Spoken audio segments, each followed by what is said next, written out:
오늘은 시편 40편 1절로 4절 말씀을 본문으로 해서 여호와를 의지하리이다 라는 제목으로 하나님의 말씀을 전하겠습니다. 시편 40편은 다른 시와 반대되는 시입니다. 무슨 뜻이냐면요, 다른 시들은 하나님께 전적인 감사와 영광과 찬양을 올려드리거나 아니면 환난 가운데 고통 가운데 하나님께 부르짖고 하나님께서 응답하시고 그에 대한 감사를 올려드리는 찬양입니다. 반면 오늘 우리가 살펴보는 시편 40편은 자신의 문제가 응답받고 해결받아 하나님께 영광과 찬양을 올려드리고 다시 자신의 문제를 하나님께 간구하고 있습니다.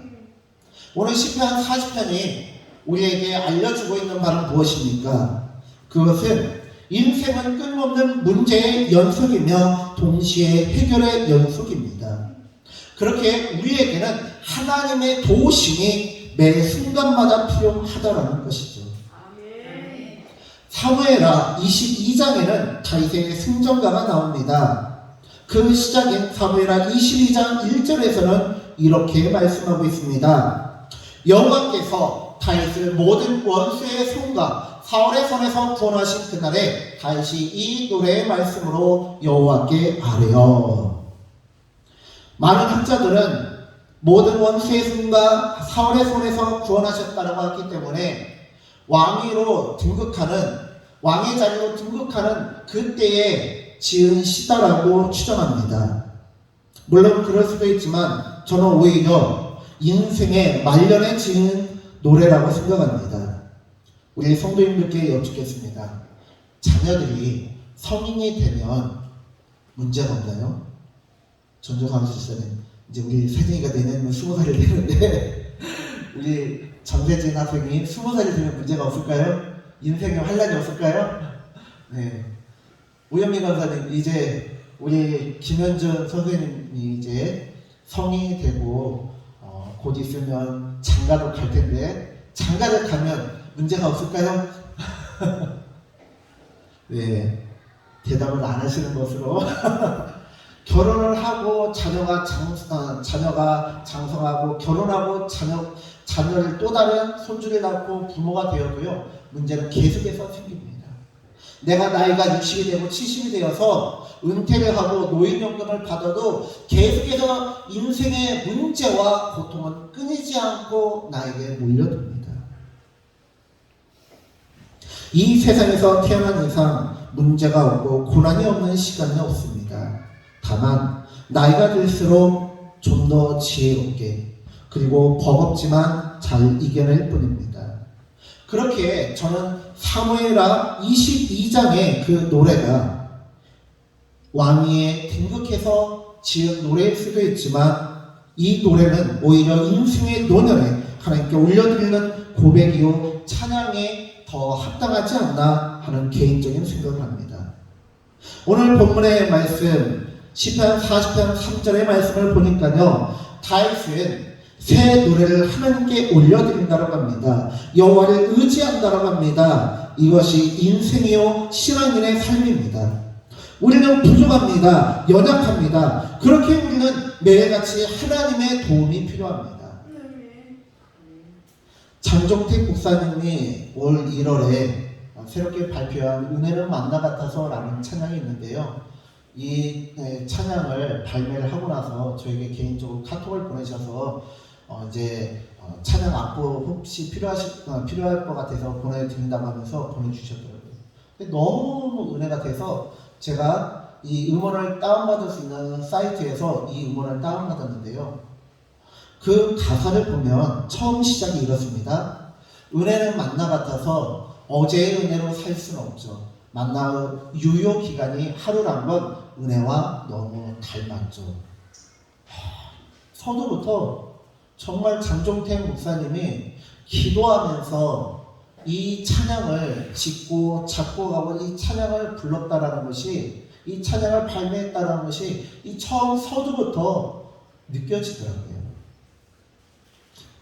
우리는 어제의 은혜로 살 수는 없습니다. 매일 하나님의 은혜가 필요하며 매일 하나님의 돌보심이 필요합니다. 매일 하나님의 보호하심이 필요합니다. 왜요? 우리는 연약하기 때문입니다. 그렇습니다. 인간의 인생은 고난의 연속이기 때문입니다. 부모가 자녀를 돌보는 이유는 성인, 즉 인간을 만들기 위함이요 자녀가 홀로 서기를 할 수 있는 독립적인 사람으로 키우기 위함입니다. 요즘에는 경제가 어렵고 취업도 힘들기에 40대, 50대에도 부모와 함께 거하는, 결혼하지 않고 혹은 결혼하더라도 부모와 함께 거하는 캥거루족들이 늘어나고 있습니다. 여러 사정이 있겠지만 할 수만 있다면 성인이 된 이상 독립하고 오히려 부모를 공양하며 효도해야 함이 마땅합니다. 그러나 영적인 성인은 하나님을 의지하는 자입니다.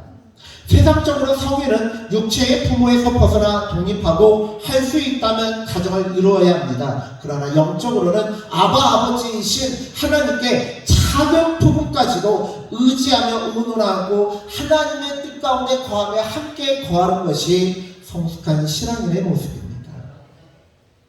인생이란 무엇입니까? 고난의 연속이기에 서로 의지하며 살면 좋은데 서로 생각이 다른 것을 떠나 이기적인 사람들 때문에 더 힘들고 답답한 경우가 많습니다.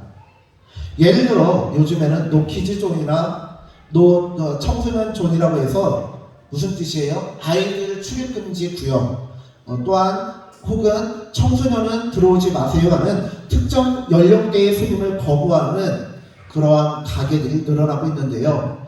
며칠 전 노시니어 존을 선포한 카페가 인터넷에서 논쟁거리가 되어 욕을 먹었습니다. 노시니어 존이 뭐예요? 어르신들 출입금지 구역이라는 거예요. 나이가 들고 점점 노쇠해지는 것도 서러운데 노시니어 존이라고 해서 어르신들 출입금지 구역이다 해서 어르신들은 들어오지 마세요라고 하면 어르신들 입장에서는 얼마나 분통이 터지며 화가 나겠습니까? 그래서 많은 사람들이 이 가게를 욕하고 이 가게의 주인을 비난하였습니다. 그런데 여기에서 반전이 있었는데요.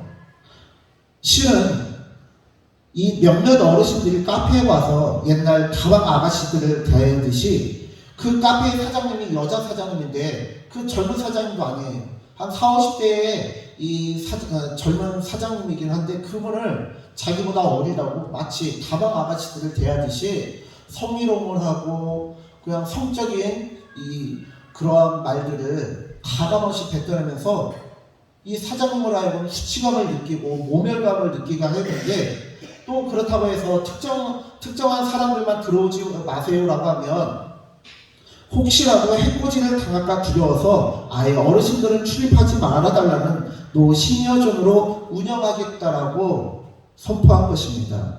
그런데 그것이 오해를 받아서 욕을 먹은 것입니다. 이렇게 우리는 알게 모르게 서로를 오해하기도 하고 아픔을 주고받기도 합니다. 그렇기에 우리는 서로 기도하고 기도해야 합니다. 기도를 통해 나를 돌아보고 상대방을 돌아보고 기도를 통해 하나님의 건져주심을 바라보고 하나님의 뜻이 무엇인지를 분별해야 하는 것입니다. 소년 요셉은 구덩이에 갇혀서 노예로 팔려갔습니다. 그리고 죄수가 되어 감옥에 갇혔습니다. 그리고 이때 구덩이와 감옥에 사용된 단어 히브리어 보르라는 단어로 동일한 단어입니다. 무슨 뜻일까요? 인생의 밑바닥까지 떨어져 절망하며 더는 내려갈 곳이 없다라고 생각했건만 밑바닥을 뚫고 지하로 한없이 추락한다는 것입니다. 이것이 바로 오늘 본문에 나오는 기가 막힌 운동이며 수렁입니다. 자신의 힘으로는 빠져나올 수 없는 늪에 빠진 사람이다라는 뜻입니다. 요셉을 웅덩이에 가두고 구덩이에 떨어뜨리고 인생의 구덩이로 밀어버린 사람은 다름 아닌 친형들이었습니다. 요셉을 가둔 자는 그를 총애하였던 애굽의 최고의 권력자 보디발이었습니다. 그 누가 한낱 노예를 위해서 권력자와 싸울 수 있겠습니까? 자신의 모든 것을 다 포기하고 내려놓고 아무 가치 없는 그저 몇백만 원 내면 살 수 있는 그 흔하디 흔한 노예를 위해서 싸우고 투쟁하겠습니까? 아무도 의지할 자 없고 누구에게도 손 내밀 자 없고 손 내밀어 줄 수 있는 자도 없고 오히려 인생의 바닥으로 내동댕이치지 않으면 다행일 것입니다. 그렇기에 요셉은 잠잠히 하나님의 응답을 기다렸습니다. 좌절하고 포기할 수도 있었습니다. 원망하며 모든 것을 내려놓을 수도 있었습니다. 그러나 여호와를 기다렸습니다. 다윗도 마찬가지였습니다. 기가 막힐 언덕과 수렁에서 건지실 하나님을 기다렸습니다. 아멘. 다윗이 싸울 힘이 없어서 싸우지 않은 시간입니다.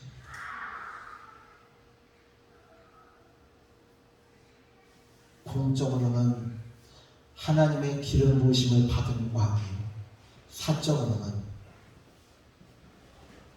작은 어른이었기 때문에 사울이 그토록 자신을 죽이려고 군대를 파견하고 심지어 2번이나 살려주었음에도 불구하고 끝까지 사생결단을 내리자고 쫓아올 때에, 아니 사생결단이 아니죠, 일방적인 학살을 하고자 쫓아올 때에 그 기가 막힌 운동에서 그 누구도 중재할 수 없고 그 누구도 건져줄 수 없는 그 상황 가운데에서도 다윗은 끝까지 투쟁하지 않고 피난의 길을 선택하고 하나님께서 건져주실 것을 기다리고 또 기다렸습니다.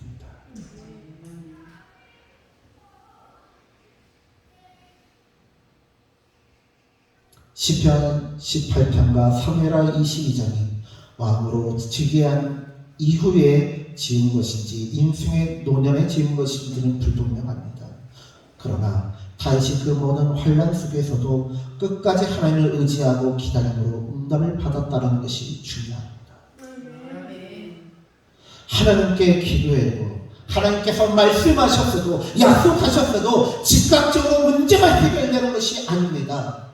다윗에게 기름 부으시고 왕으로 삼으실 것을 약속하셨지만 그 약속이 성취된 것은 몇십 년의 시간이 흐른 뒤였습니다.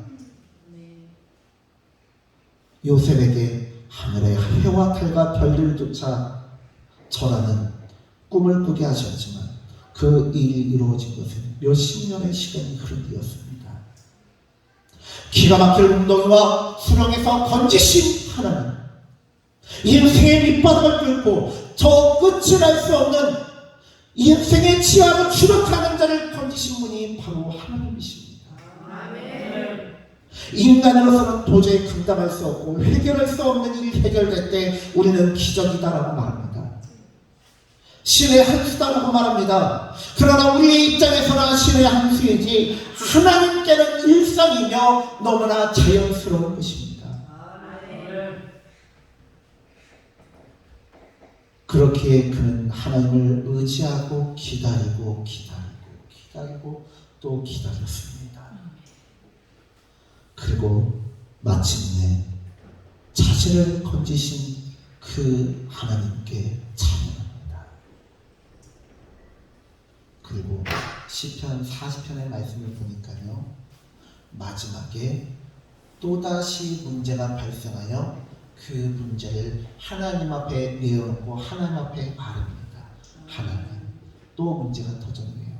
또 건져주세요. 또 구원해주세요. 또 해결해주세요.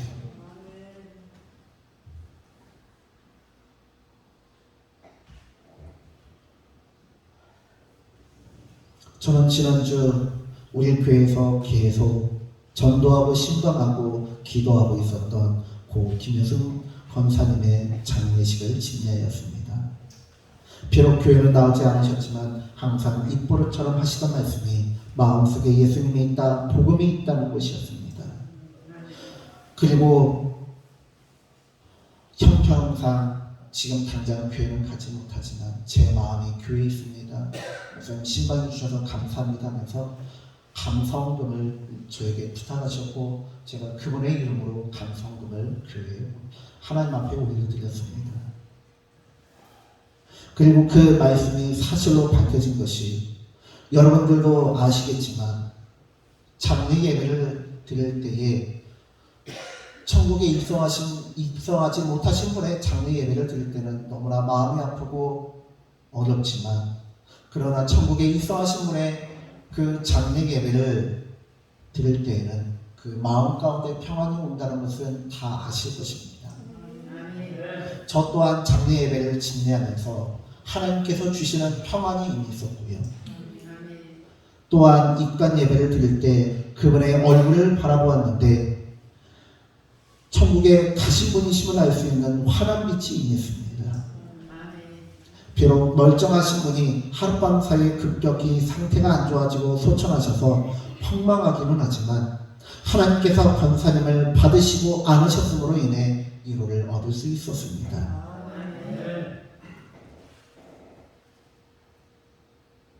이제는 그분이 이 땅의 질고에서 벗어나 하나님의 품 안에서 평안과 기쁨을 누리는 줄 저는 믿습니다. 러시아의 대문호인 푸시킨의 유명한 시가 있습니다. 바로 삶이 그대를 속일지라도 라는 시입니다.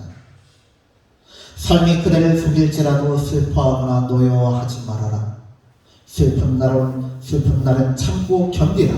기쁜 날이 오고야 말리니 마음은 미래를 바라느니 현자는 한없이 우울한 것, 모든 것 하염없이 사라지나 지나가 버린 것 그리움이 되리니.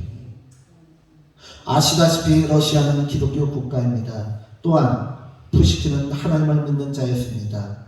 그가 노래한 것은 인간의 의지로 고난을 극복하고자 하는 권면이 아닙니다. 늪에 빠진 사람은 스스로 늪에서 벗어날 수 없기에 인간은 스스로 고난을 해결할 수 없지만 인생의 늪에 빠진 인간을 건져주시는 하나님을 의지하여 이 시를 지을 수 있었던 것입니다. 요셉은, 다윗은, 그리고 성경의 많은 인물들은, 허다한 하나님의 사람들은 이것을 알기에 현재가 절망스럽고 고통스럽고 삶이 나를 숨기는 것 같고 심지어 나를 저주하는 것 같은 현실에도 포기하지 않은 것입니다. 그렇게 우리는 계속 기도해야 합니다. 우리는 계속 하나님을 의지해야 합니다. 말씀을 통해 성경의 인물들이 하나님을 어떻게 의지했는지를 기억해야 합니다. 장종태 목사님의 은혜는 만나 같아서의 수렴이 정말 저에게 큰 은혜가 되었는데요. 함께 나누겠습니다.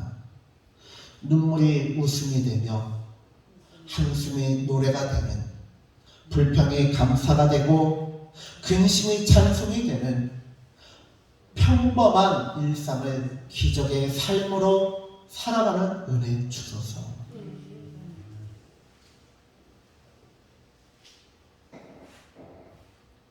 이것이 어떻게 가능하겠습니까? 하나님을 의지하기 때문입니다. 하나님의 말씀인 성경을 살펴보면서 기도하면서 다시금 자신의 마음을 다잡고 하나님을, 나를 구원하신 그 하나님을 기억하고 의지했기에 가능한 것입니다. 우리의 삶이 지금은 이해가 되지 않아도 앞이 보이지 않는 그 캄캄한 고난의 통로를 통과하고 나면, 그래서 이 고난을 허락하셨구나, 이 아픔을 허락하셨구나 깨닫게 됩니다. 그리고 그것을 깨닫는 순간 우리의 눈물은 웃음이 되고 한숨은 노래가 되고 불평은 감사가 되고 근심은 찬송이 됩니다. 우리가 지루하게 여겼던, 우리가 고통스럽게 여겼던 평범한 일상들이 실은 하나님께서 함께 해주시는 기적의 삶이라는 것을 깨닫게 하십니다. 인간이 해결할 수 없는 삶의 문제가 해결되는 것을 우리는 기적이다라고 말합니다. 인간이 할 수 있는 최선의 선택과 결과를 신의 한 수다라고 말하지만, 인간이 할 수 있는 최고의 선택과 결과가 신의 한 수다라고 말하지만, 신이신 그 하나님은 어떻습니까? 하나님의 일상은 신의 발자취가 되는 것이고 손자취가 되는 것이고 하나하나가 신의 한 수가 되는 것이고 신의 한 수가 되는 하나님께는 일상이요 평범한 일상이요 자연스러운 삶이십니다. 그리고 그보다 더 큰 기적은 무엇입니까? 흙으로 창조된 먼지로 창조된 보잘것없는 인간에게 가장 존귀하신 하나님께서 동행해 주신다는 것입니다. 먼지로 창조된 인간에게 하나님의 가장 아름답고 고귀한 그 생기를 불어넣어 주셔서 생명을 만들어 주셨을 뿐만 아니라 먼지에 불과한 우리를 더럽다 말하지 않으시고 하찮다 말하지 않으시고 보잘것없다 말하지 않으시고 돈이 많든 적든 성공했던 성공하지 못했던 실패했던 무너지고 부서진 삶일지언정 너는 내 것이다라고 말씀하십니다. 너는 내 딸이요 내 아들이다라고 말씀하십니다.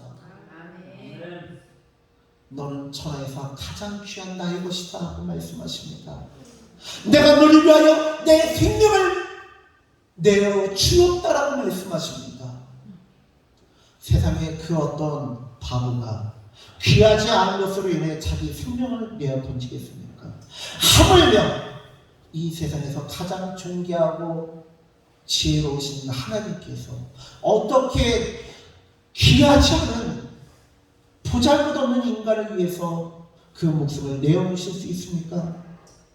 사랑하기 때문에.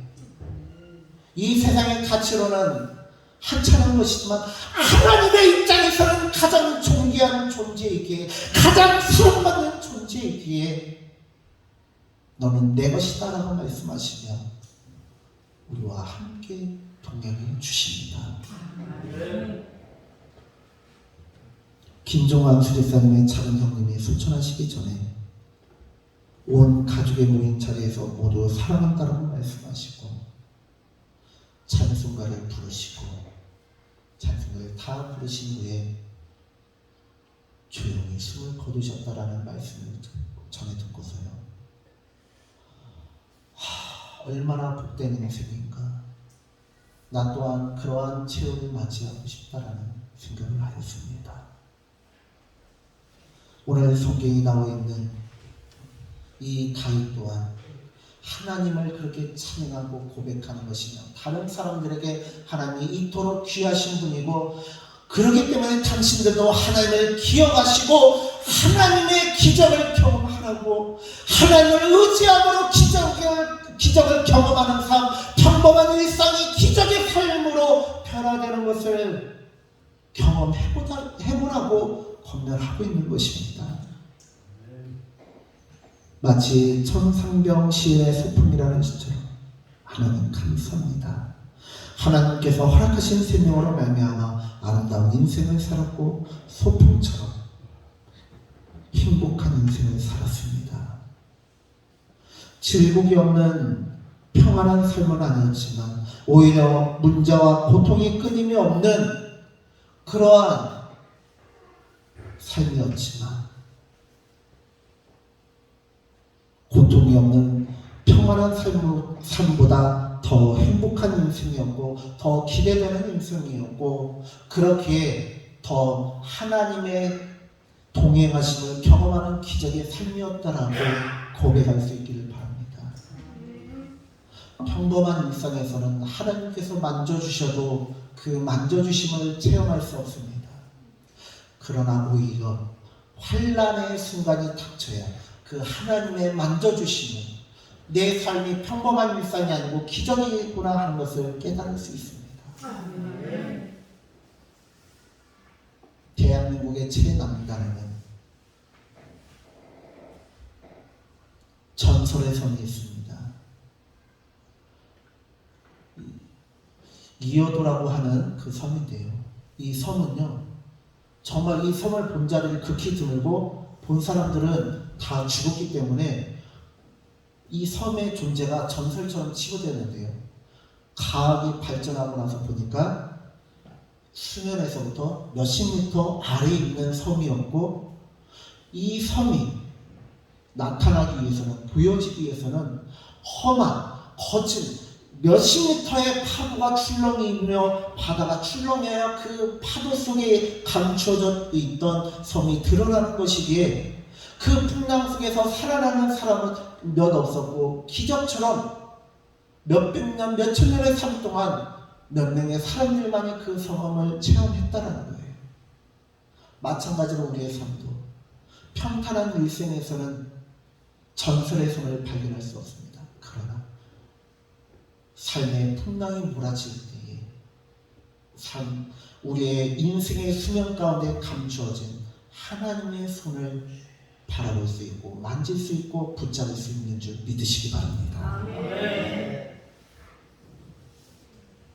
기적이란 나를 구원하신 하나님을 기억하며 의지할 때 이루어집니다. 여호와를 기억하고 의지하여 고통의 삶이 아니라 기적의 삶으로 나아가시며 살아가시는 저와 우리 모든 성도님들 되시기를 축원합니다. 기도하겠습니다. 하나님, 우리가 오늘 시편 40편의 말씀을 통하여 왜 하나님을 의지해야 하는지, 하나님의 응답이 더디오고 이루어지지 않고 심지어 내가 하나님께 버림받고 저주받고 심판받는 자가 같을지라도 불평하거나 포기하지 않아야 할 이유를 알게 해주신 것 감사합니다. 날마다 하나님을 의지하며 날마다 하나님의 손을 붙잡으며 아름다운 인생을 살아가는, 이 세상이 감당치 못하는 기적의 삶을 살아가는 저 우리 모든 성도님들 될 수 있도록 은혜 베풀어 주시옵소서. 감사하며 예수님의 이름으로 기도드렸습니다.